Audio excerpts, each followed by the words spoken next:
आप सभी को प्रणाम। जय गुरुदेव। आज के इस अध्याय से पहले सभी मिलकर गायत्री मंत्र करेंगे। ओम भूर्भुवः स्वः तत्सवितुर्वरेण्यं भर्गो देवस्य धीमहि धियो यो नः प्रचोदयात्। पिछले अध्ययन में आप सभी ने सुना, गायत्री सूर्य की आत्मा सविता शक्ति के साथ उपासक को संबंधित करती है, जिसके द्वारा वह पर ब्रह्म महाप्राण को अपने शरीर और अंतःकरण में आवश्यक मात्रा में धारण करके लौकिक सुख एवं आत्मिक शांति को अनुभव कराता हुआ जीवन के परम लक्ष्य को प्राप्त कर सकता है। यह महाप्राण जब शरीर क्षेत्र में अवतीर्ण होता है तो आरोग्य, आयुष, तेज, ओज, बल, उत्साह, स्फूर्ति, पुरुषार्थ, इंद्रिय शक्ति के रूप में दृष्टिगोचर होता है। जब वह मन क्षेत्र में अवतीर्ण होता है तो उत्साह, स्फूर्ति, प्रफुल्लता, साहस, एकाग्रता, स्थिरता, धैर्यता, संयम आदि सद्गुणों के रूप में देखा जा सकता है। जब उसका अवतरण आध्यात्मिक क्षेत्र में होता है तो त्याग, तप, श्रद्धा, विश्वास, दया, उपकार, प्रेम, विवेक आदि के रूप में दिखाई देता है। आगे सुनेंगे। तीनों ही क्षेत्र में उस महाप्राण से जैसे जैसे भरते जाते हैं वैसे ही वैसे मनुष्य अपूर्णता से पूर्णता की ओर, लघुता से विभुता की ओर, तुच्छता से महानता की ओर बढ़ते लगता है। आत्म कल्याण का लक्ष्य प्राप्ति का यही मार्ग है। गायत्री के द्वारा महाप्राण सविता देवता को उपलब्ध करने का प्रयोजन ही यही है। सविता देवता यदि सूर्य का ही दूसरा नाम है, पर वह भली प्रकार समझ लेना चाहिए कि जो अंतर शरीर और आत्मा का है वही सूर्य और सविता का है। गायत्री महामंत्र का देवता सूर्य वही महाप्राण है। उसका स्पष्टीकरण शास्त्रों में स्थान स्थान पर विस्तार पूर्वक किया गया है। जो सूर्य है सो मैं हूँ, प्राण ही सूर्य है। सूर्य के उदय होने पर सारे विश्व में प्राणाग्नि का संचार होने लगता है। प्राण ही सहस्त्र रश्मियों वाला, सैकड़ों प्रकार से वर्तमान प्रजा को उत्पन्न करने वाला सूर्य है। इस सूर्य से ही सब प्राणियों को प्राण प्राप्त होता है। ब्रह्म जगत में यह प्राण आदित्य रूप होकर दसों दिशाओं में विद्यमान है। विश्वरूप, व्यापक, सर्वधार, प्रकाशमान, तप्त किरणों वाला यह सूर्य समस्त जीवों का प्राण होकर उदय होता है। सूर्य ही से सब प्राणी उत्पन्न होते हैं, उसी से उनका पालन होता है, उसी में वो लय हो जाते हैं। जो सूर्य है सो ही मैं हूँ। गायत्री का देवता सविता सूर्य विश्व के रूप जीवन का, ज्ञान और विज्ञान का केंद्र है। अन्य समस्त देव शक्तियों का केंद्र भी वही है। चारों वेदों में जो कुछ है वह सब भी इस सविता शक्ति का विवेचन मात्र है। तप, श्रद्धा और साधना के द्वारा योगी जन इसे ही प्राप्त करने में संलग्न रहते हैं। नाम रूप सुविधा अनुसार कोई भी माना जाए, पर वस्तुतः यह सविता देवता ही सबका उपास्य है। उसी को प्राप्त करने के लिए प्रत्येक को प्रयत्नशील होना पड़ता है। इस सूर्य के अंतर्गत ही अग्नि, सूक्ष्म चंद्र, गंधर्व आदि हैं। यह सूर्य प्रातः ऋषिक से, मध्याह्न यजु से और सायकाल शाम से युक्त होता है। ऋक सूर्य का मंडल और यजु तथा शाम उसकी मूर्ति है। वही काल रूप भगवान है। ऋक, यजुर, शाम रूपी परम धाम सूर्य को नमस्कार है। तप, ब्रह्मचर्य, श्रद्धा तथा विद्या द्वारा जो आत्मा की खोज कर उस आदित्य को प्राप्त करते हैं वे पुनर्जन्म नहीं लेते। यह आदित्य ही प्राणों का आश्रय है, वही मोक्ष है, वही पद है। जीव को उसी से परम आश्रय मिलता है। जो जड़ और चेतन पदार्थ इस संसार में अब मौजूद है, भूतकाल में थे या भविष्य में होंगे, वे सभी सूर्य से उत्पन्न हुए और उसी में लीन होते हैं। यह सूर्य ही प्रजापति है।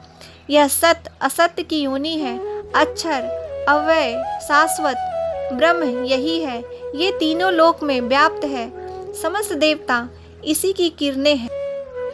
पिछले अध्ययन में आप सभी ने सुना, तप, ब्रह्मचर्य, श्रद्धा तथा विद्या द्वारा जो आत्मा की खोज कर उस आदित्य को प्राप्त करते हैं, वे पुनर्जन्म नहीं लेते। यह आदित्य ही प्राणों का आश्रय है, वही मोक्ष है, वही पद है। जीव को उसी से परम आश्रय मिलता है। जो जड़ और चेतन पदार्थ इस संसार में अब मौजूद है, भूतकाल में थे या भविष्य में होंगे, वे सभी सूर्य से उत्पन्न हुए और उसी में लीन होते हैं।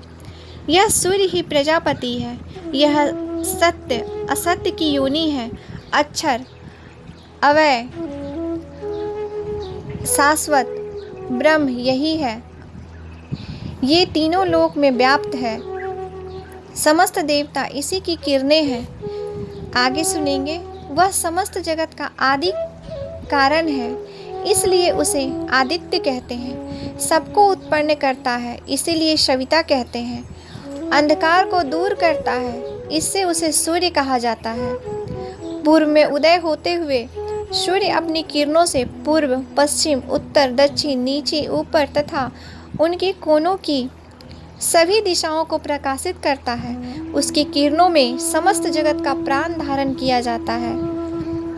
मैंने प्राण को देखा है, साक्षात्कार किया है। यह प्राण सब इंद्रियों का रक्षक है। यह कभी नष्ट नहीं होता। यह नाड़ियों द्वारा शरीर में दौड़ता रहता है। मुख और नासिका द्वारा यह आता है और जाता है। यह शरीर में वायु रूप है, पर ब्रह्मांड में सूर्य रूप है। इस सविता की उपासना में संलग्न ऋषि मुनि योग के द्वारा अपनी आत्मा को तेज पुंज महाप्राण पर ब्रह्म में प्रविष्ट करते हैं। शुकदेव जी अपनी साधना को पूर्ण करते हुए जिस स्थिति में प्रविष्ट हुए, उसका उल्लेख महाभारत में इस प्रकार मिलता है। सुखदेव जी ने कहा, मैं योग में स्थित होकर इस देह को त्याग कर तेजो राशि सूर्य में वायुभूत होकर प्रवेश करता हूँ। उपनिषदकारों ने इस महा उपास्य सविता की उपासना का निर्देश करते हुए उसकी महान महत्ता पर भी प्रकाश डाला है और उसे आत्मिक मलिनताओं का विस्तार करता माना है। जगत का प्रेरक सूर्य उन पापों में से मेरी रक्षा करे जो क्रोध आदि वृत्तियों द्वारा उत्पन्न हुए हैं, जो रात्रि में मैंने पाप किया है। मन, वाणी और हाथों द्वारा, पैर, उदर और उपस्थेंद्रियों द्वारा रात्रि में वह लुप्त हो जाए। यह मैं अपने आप को अमृत की योनि, जो कि सूर्य ज्योति रूप परमात्मा है, उसमें आहुति रूप देता हूँ, स्वाहा बोलकर देता हूँ। आप सबके आत्मा हो और अंतर्यामी हो। जगत में जितने चराचर प्राणी हैं, वे सब आपके ही आधार पर रहते हैं और उनके अचेतन जैसे मन, इंद्रियां और प्राणों के आप ही प्रेरक हो। त्रिकाल संध्या में प्रातः, मध्या, सायंकाल के दिन के लिए 3 प्रतीकों का उल्लेख है। प्रातः ब्राह्मी, मध्या वैष्णवी और साय शंभवी। गायत्री के हंसारूढ़, गरुड़ारूढ़, वृषभारूढ़ स्वरूपों का वर्णन है। वस्तुतः यह तीनों वेदों का ही त्रिविध स्वरूप है। सविता देवता प्रातः ऋग्वेद, मध्याह्न यजुर्वेद और सायंकाल सामवेद स्वरूप होते हैं। वेदों में जिन तीनों विज्ञानों का भंडार है, उसे साधक के अंतःकरण में अभिप्रेत करता है। ऋग से ज्ञान योग, यजुर से कर्म योग, शाम से भक्ति योग का संबंध है। सविता देवता का ध्यान हमारी मनोभूमि को इन तीनों योगों की साधना के उपयुक्त बनाता है। इन्हीं तीनों तथ्यों का ब्रह्मा, विष्णु, महेश के रूप में उल्लेख है। ऋग ब्रह्मा, यजुर विष्णु और शाम शिव हैं। इन तीनों के द्वारा त्रिकाल संध्या के माध्यम से गायत्री उपासना करने वाले को ज्ञान, वैभव एवं सद्गुणों की उपलब्धियां होती हैं। इसी आधार पर एक ही परब्रह्म महातत्व सविता को 3 प्रकार से 3 चित्रों में चित्रित किया गया है।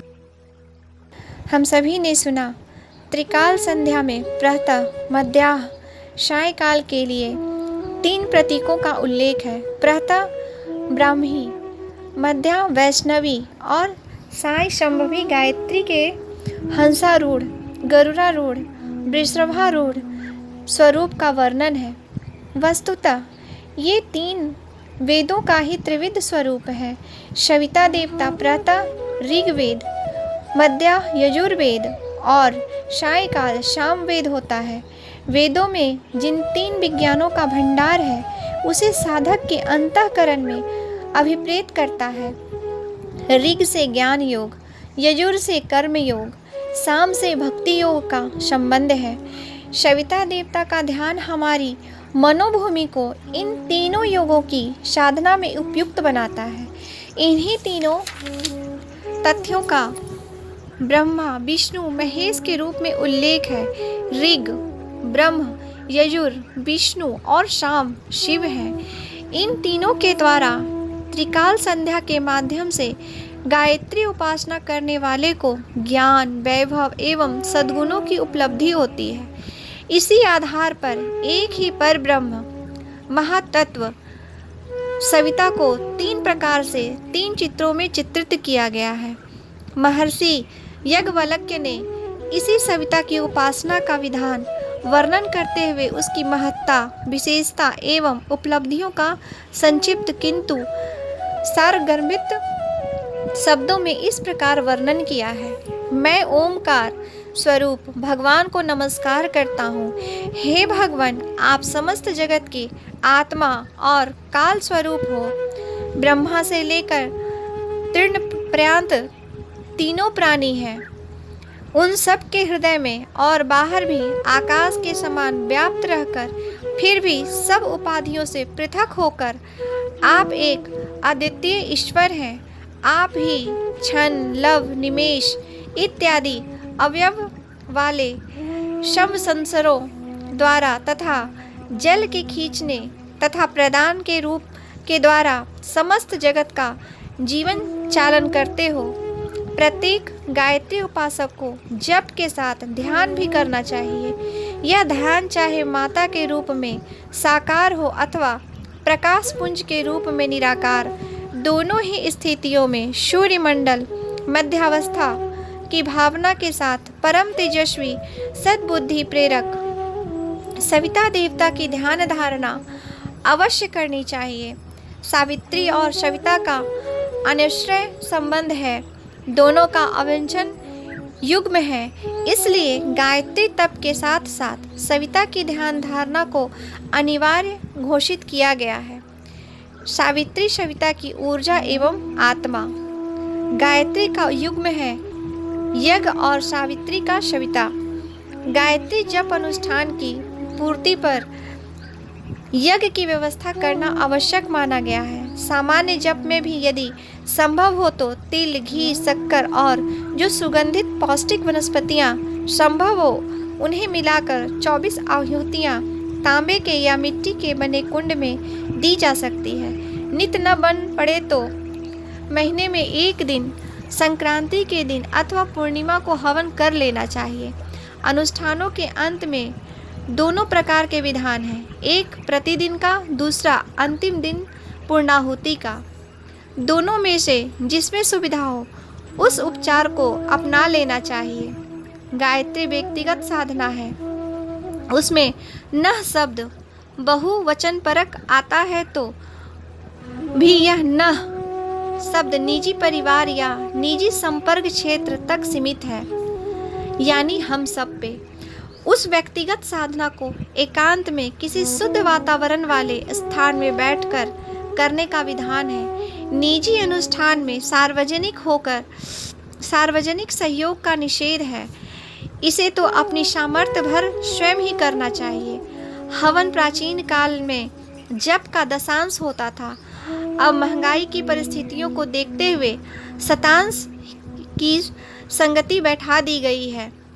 शुद्ध गौघृत मिलाना कठिन हो गया है, इसलिए जड़ी बूटी पंचांग के अलावा तिल, गुड़ और थोड़ा सा गौ दूध किसी प्रकार मिला सके तो उतने से ही काम चला लेना चाहिए।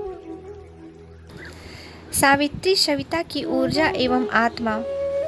इस अध्ययन में आगे सुनेंगे। सावित्री का सविता सूर्य है, उसके लिए सूर्य प्रस्थान आवश्यक है। सूर्य के दर्शन तो प्रातःकाल स्वर्णिम आभा तक ही हो सकते हैं। पीछे तेज धूप हो जाने पर दर्शन करने से आंखें खराब हो सकती है। तब जल में सूर्य की परछाई देखकर उसके ध्यान में सविता के इष्ट की उपस्थिति मानी जा सकती है। सावित्री सामूहिक है। जब अनेक व्यक्तियों को जब अनुष्ठान यज्ञ में सम्मिलित करके वह संकल्प पूरा किया जाता है तब वह सावित्री बन जाती है। सूर्य को सप्तऋषि अर्थात 7 रंग की किरणों वाला और सहस्त्र किरणों वाला कहा गया है।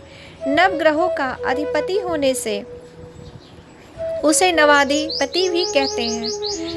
इस आधार पर कुंडों की संख्या निर्धारित कर सामूहिक यज्ञ किया जा सकता है। सामूहिक अर्थात सार्वजनिक, जिसमें अनेक लोग सम्मिलित हो, अनेक कुंड हो जहाँ सार्वजनिक धन का उपयोग किया जाए, वह सविता यज्ञ है। व्यक्तिगत जीवन के दोष दुर्गुणों और संचित कुसंस्कारों का निवारण करने के लिए, व्यक्तिगत मेधा प्रज्ञा प्रतिभा श्रद्धा बढ़ाने के लिए वेद माता गायत्री की उपासना की जाती है। इससे मनुष्य का चिंतन चरित्र और व्यवहार परिष्कृत होता है, इसलिए उसे वेद माता भी कहा गया है। सावित्री विश्व माता है। उसका प्रभाव व्यक्ति विशेष तक सीमित नहीं रहकर विश्वव्यापी पड़ता है। जनमानस का परिष्कार, लोक कल्याण, वायुमंडल की शुद्धि, वातावरण की परिष्कृति, ये सब सावित्री शक्ति के प्रतिफल है। उसमें वसुदैव कुटुंबकम की भावना सन्निहित है। इन दिनों मनुष्य व्यक्तिगत कठिनाइयों से ही संत्रास्त है। व्यक्तिगत भ्रष्टा ही बढ़ी हुई है। व्यक्तिगत आकांक्षाएं ही प्रबल है। इसलिए उस स्तर के लोगों को गायत्री उपासना करनी होती है। जिन साधकों को स्वर्ग, मुक्ति, सिद्धि, शांति आदि की निजी आकांक्षाएं हैं, उन्हें गायत्री साधना का अवलंबन लेना ही उचित है। जिनकी अहत्ता मिट गई, जो निष्प्रिय हो गया, जिन्होंने भवबंधन तोड़ डाले, उन जीवन मुक्तों का स्वार्थ विकसित होकर परमार्थ बन जाता है। उन्हें उसी की चिंता रहती है।